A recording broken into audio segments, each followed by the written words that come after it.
Hello, this is a video about electromagnets, and at the very simplest level, when you get the current flowing through a wire, a magnetic field is produced around the wire. So any wire that's got current flowing through it, I've just got a simple circuit here, a cell, a wire joined from the positive to the negative.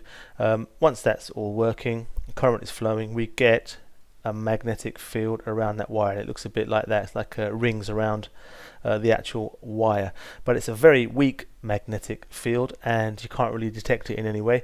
But what you can do in order to make that slightly stronger is just to arrange it a little bit differently.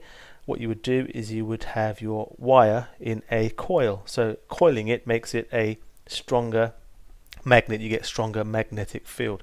What you could also do is add an iron core, so have a piece of iron, slide it into the coil there, and that makes it yet a stronger magnet or a stronger electromagnet. You could have more current, you could add more cells here to increase the current, that would make it stronger, and if you had more coils tightly wound around this iron core, it would be stronger still. Now, one very simple use of this is the idea of a crane. We have our electromagnet here, you can switch it on, it will attract anything that's iron and steel.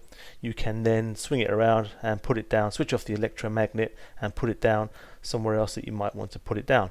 That's one very simple use of our electromagnet. However, what you should be able to do is to interpret diagrams of electromagnetic appliances and explain how they work. So here I've got an appliance that uses an electromagnet. It's often described as a relay, but what I've got is a circuit here that carries our electromagnet, and it seems to be linked in some way to another circuit which I've just very originally labeled another circuit. So what happens in this scenario is we've got let's have a look at the steps. We've got switch 1 circuit, that's not what I meant to write. Switch on circuit number 1, so this is circuit number 1 over here, and once you switch that on with our switch over here, the next thing to happen is the electromagnet carries the current, or the wire around the electromagnet will carry the current. Next step is, oh, it's going all wobbly here, the magnet is switched on, so our electromagnet is switched on, our armature is attracted. So if I was to look at that, here's our armature, it's usually made of iron or steel, and this will be attracted to our electromagnet, so that would then pivot around a point like this, and you can see at the other end it's then going to push these two contacts together. So those two contacts now attach, and you can see now that circuit number 2 is now complete. Let's just label that circuit number 2.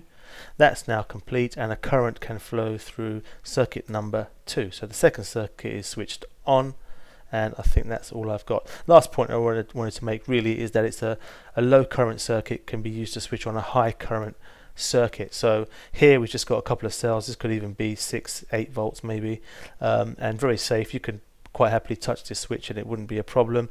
This circuit on the other hand works on a much higher current, and you don't really want to be touching that if you can avoid it. So a circuit like this with electromagnet used in a relay, you can actually avoid the whole problem of having to touch it. So this is one use of our electromagnet. Here's another very simple use as well. This is for a circuit breaker. So here I've just written rest of circuit. Sometimes I just leave it open like this with a little circle here and a circle here. It doesn't mean the circuit's broken, it means it leads off to another circuit that does whatever.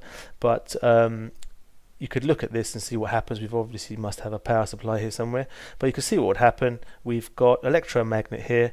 This is supposed to be a circuit breaker. So if we suddenly get a surge in current, what will happen is our little contact here, which is allowing the circuit, currently allowing the current to flow through the circuit, if we get a high surge in current, this electromagnet will be switched on or become stronger. That will be attracted to the electromagnet and the circuit is broken. Fully automated, and works as a safety device using the idea of electromagnets. Okay, so that's an overview of what electromagnets are all about. You should be able to look at a device and work out how the electromagnet is helping in the particular device. But other than that, that's me done. Thank you for watching, and I'll see you next time.